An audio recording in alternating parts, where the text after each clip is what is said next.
E aí, rapaziada, tudo bem? Eu sou o Gustavo, aluno do quarto período de Geografia no Instituto Federal do Poços de Calda. Sou voluntário do projeto PIBID e eu fui escolhido para auxiliá-los e auxiliar o professor Gabriel.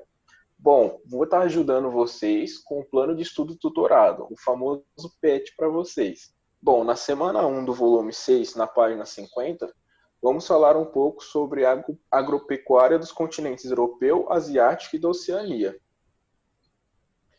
Vamos lá. No primeiro texto, a agricultura e a pecuária do continente europeu, o texto inicia-se falando que a economia europeia é dependente da tecnologia.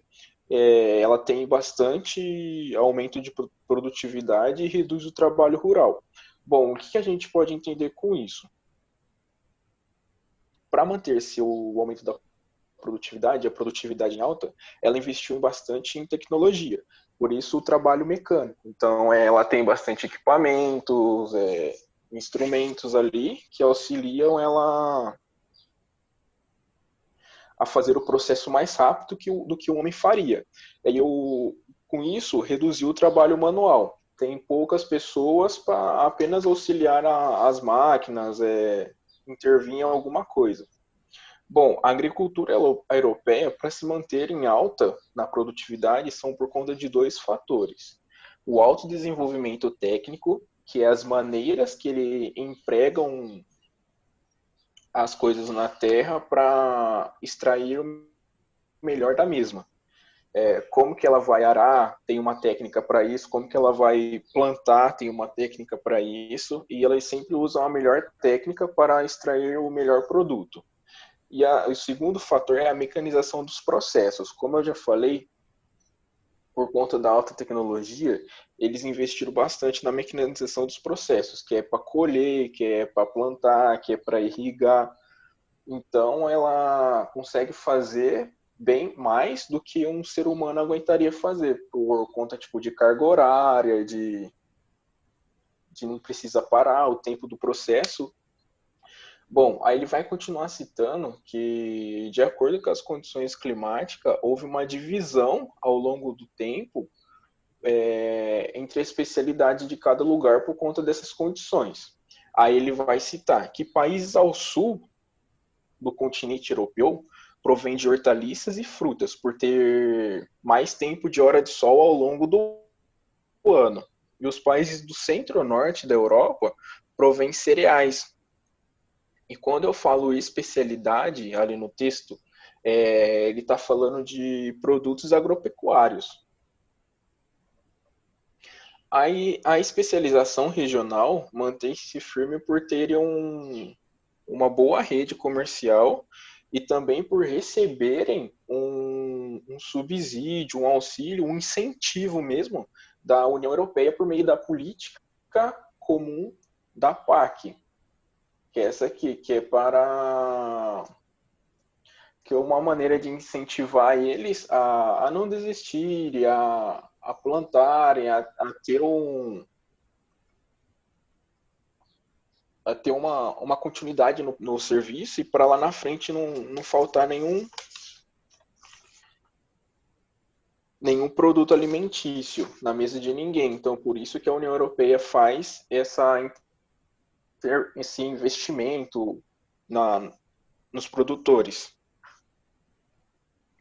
Ele vai citar que ao norte também do continente europeu vai ter uma pecuária bovina para atender a demanda de carne e leite, por conta de ser um país extenso, um continente extenso também.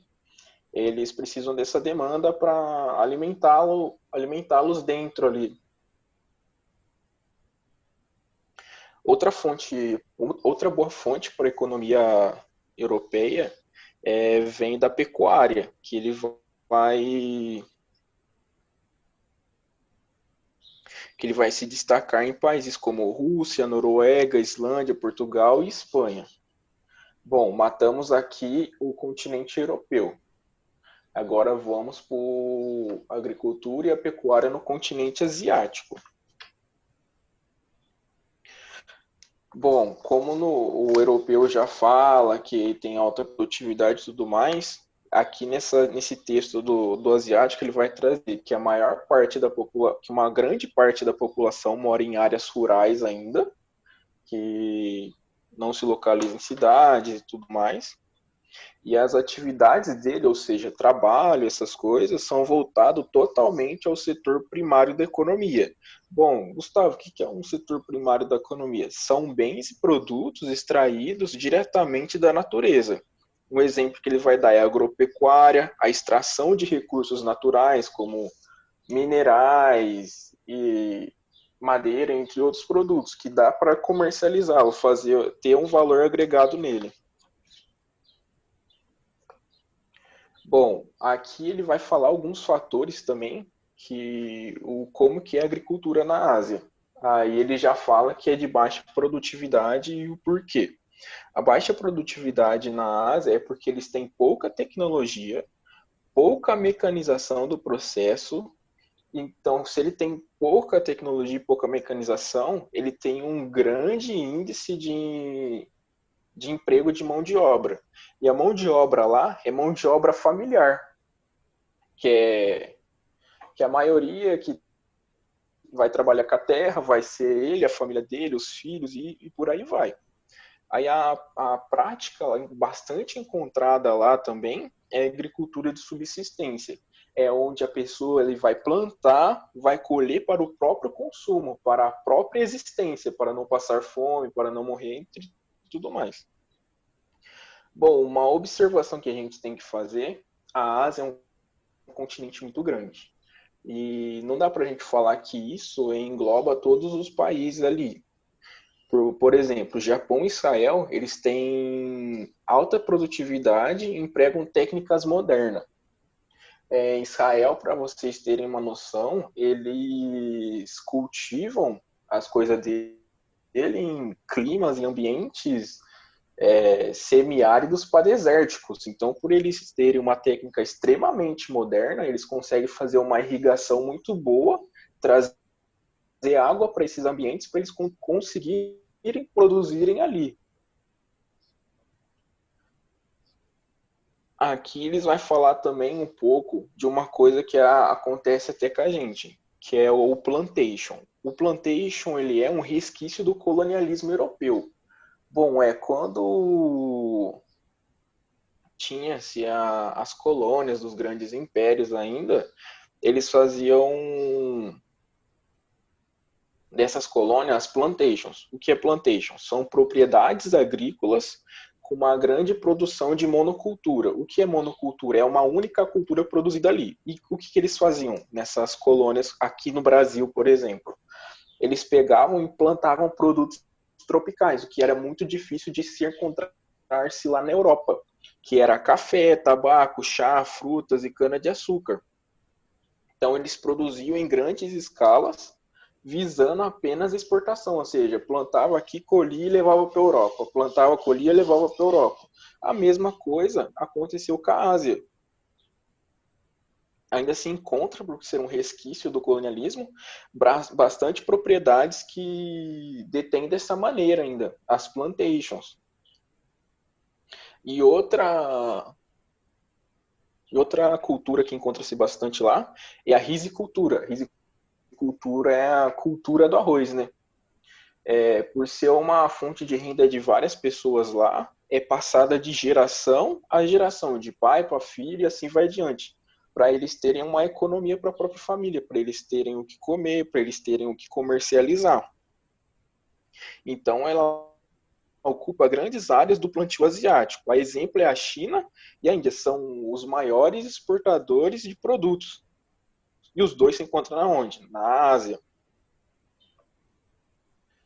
E na Ásia também, a região setentrional ele vai citar, que é a região do norte ao norte, são plantados os cereais. Bom, ele vai falar um pouco agora sobre a pecuária na Ásia. É feita de forma extensiva, sem desenvolvimento de técnica e é retirado do próprio ecossistema. Ou seja, quando ele fala que é de forma extensiva, não tem uma técnica empregada ali para, eu vou fazer um tanque, vou tratar dos peixes, vou fazer um monte de coisa para eu ter o que comer. Não. como é extensível, ele vai até o ecossistema, ou seja, ele vai no rio, no lago, vai ao mar e vai pescar naturalmente, sabe?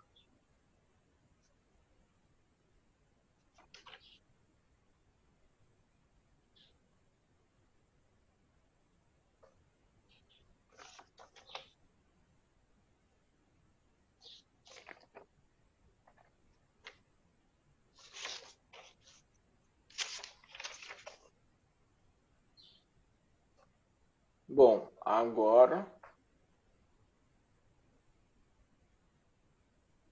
vamos só. Aqui terminamos então do continente asiático. Vamos falar um pouco sobre a agricultura e a pecuária na Oceania. Lembrando que no texto ele vai falar apenas das áreas que encontram-se na Austrália, porque a Oceania é um conjunto de ilhas e arquipélagos, ele não vai abranger todas, então não podemos pegar esse texto e generalizar para todos. Ah, na Oceania é assim.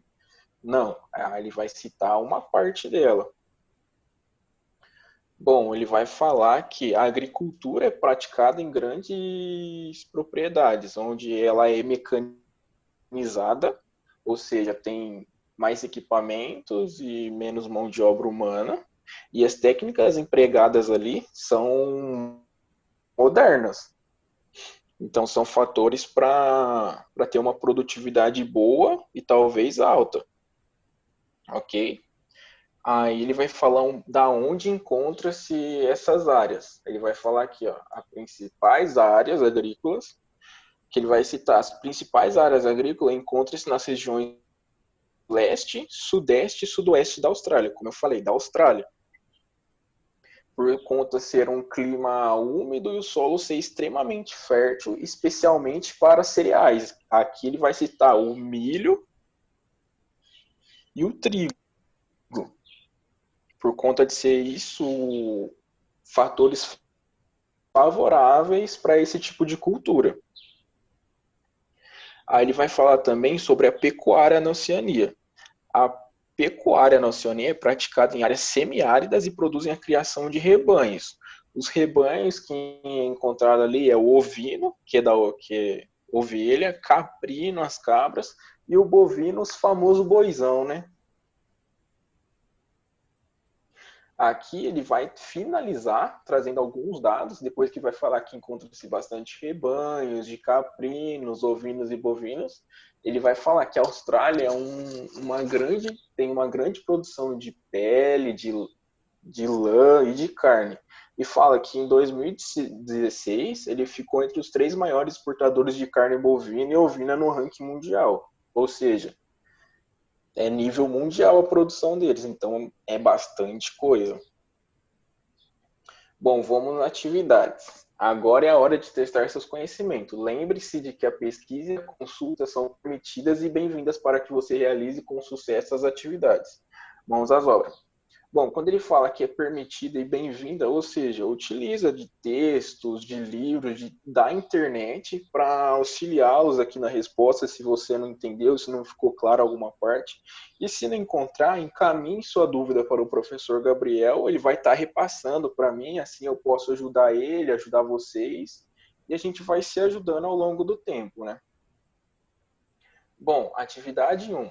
Embora a agropecuária se destaque nos países da Europa Ocidental e na Europa Oriental, que é a maior percentual de mão de obra empregada nesse setor, diante do que foi estudado sobre as duas Europas no PET anterior, o que explica esse fato? Bom, a gente tem que pensar que se uma é o melhor, que tem um percentual maior ou melhor que a outra, está ligada diretamente ao desenvolvimento. Para um ser maior que o outro é desenvolvimento. Aí você tem que pensar, bom, o porquê é. Aí você volta lá no texto, dá uma olhada. Então, devemos fazer a distinção entre as Europa, oriental e ocidental. A oriental ela focou-se extremamente no setor secundário e terciário da economia, que são indústrias, tecnologia, técnicas, desenvolvimentos. E a oriental focou-se apenas no setor primário, que eu falei lá, que é agricultura, extração de recursos naturais, essas coisas. Matou aí a primeira, entendeu bem o que ele está pedindo? Então, acho que essas dicas ajudam você a construir a sua resposta. Vamos lá para a questão 2. Atividade 2. Leia a manchete abaixo. A Rússia vai inundar o mundo de trigo. Terceiro maior exportador de insumos do mundo, atrás apenas da União Europeia e dos Estados Unidos, a Rússia deve consolidar a liderança mundial na exportação de trigo. O país tem percentual de colher até 128 milhões de toneladas do cereal na temporada 2017-18, aumento de 49% nas últimas 5 safras, e inundar o mercado externo com 31,5 milhões de toneladas, aumento de 69% no período. Bom, aí tem o link de onde foi retirado, é uma notícia recentemente nova, que é 1º de setembro de 2020, ou seja, esse ano. Relacione a manchete com a frase: a Rússia é um dos celeiros do mundo. Bom, a Rússia é um dos celeiros do mundo. Você pode pegar aqui que ele já fala no início, terceiro maior exportador de insumos do mundo. Ou seja, tá aí um dos motivos para ele ser o celeiro do mundo. Aí você pode relacionar isso com ele vai inundar o mundo de trigo, é o celeiro do mundo, porque ele faz uma expressiva, mostra que o território russo tem extremamente uma importância mundial, porque quando ele fala que vai inundar de trigo, ele está falando de produção, ou seja, está plantando, está colhendo lá e estão te fazendo isso em grande escala. E quando ele fala que vai inundar o mundo, ele está falando de exportação, ou seja, ele está falando de comércio. Eles vão produzir em grande escala e vão vender para o mundo inteiro. Por isso que ele fala que vai ter um aumento de 49 das últimas 5 safras, o aumento do período vai ser de 69, porque os caras estão vindo pesado, sabe? Estão investindo no que dá.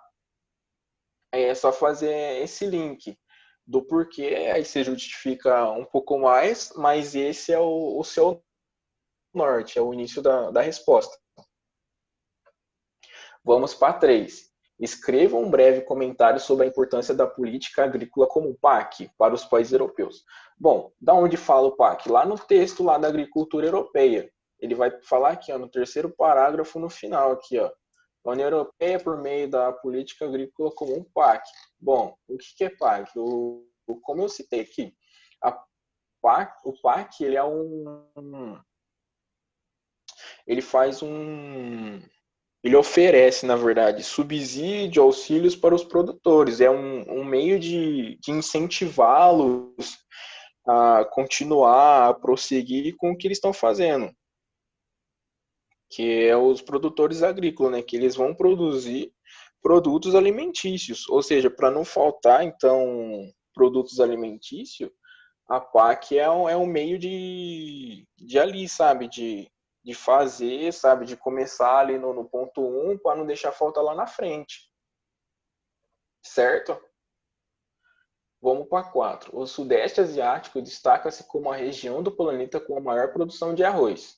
Além do clima favorável, o sistema agrícola adotado é fundamental para se obter alta produtividade no solo. Observe a imagem e responda. Bom, só dar um verificado aqui na imagem, o que eles estão fazendo, tal. Beleza. Vamos para a alternativa, para a questão A. Como é preservada a cultura do cultivo de arroz no Sudeste Asiático? Bom, é só lembrar no texto lá que a rizicultura é uma das culturas que oferece uma fonte de renda para as pessoas que encontram-se ali. Ou seja, então, para manter essa cultura, essa fonte de renda, os pais passam essa cultura e mantêm essa cultura através do ensino, né? Que é passado de geração a geração. Pai ensinando o filho, ensinando o neto, que vai por aí, vai longe. Que ele vai ensinar as técnicas de cultivo. Por conta que eu falei, que já que é a fonte principal da maioria da população que encontra-se ali. Então, é extremamente importante para não passar fome, necessidades e tudo mais. Vamos lá para B. Qual os principais países produtores de arroz na Ásia? Bom, pô, eu não sei. Vamos lá no texto lá. A gente acha rapidinho. Na Ásia. Bom, aqui no quarto parágrafo ele já vai falar China, que ainda são dois produtores mundiais, seguido de Bangladesh, Vietnã, Cereais, tal, Cazaquistão, Uzbequistão, Rússia. Pô, molezinha essa, hein? Isso aí foi de brinde. Mas eu espero ter ajudado. Vamos finalizar aqui a semana 1 daquele jeito. Muito obrigado pela atenção de vocês. Desculpa alguma fala, porque eu estou meio nervoso ainda que é a primeira vez que estou tendo contato ensinando alguém, ensinando assim alunos diretamente. Então, fica um grande abraço e um bom final de semana.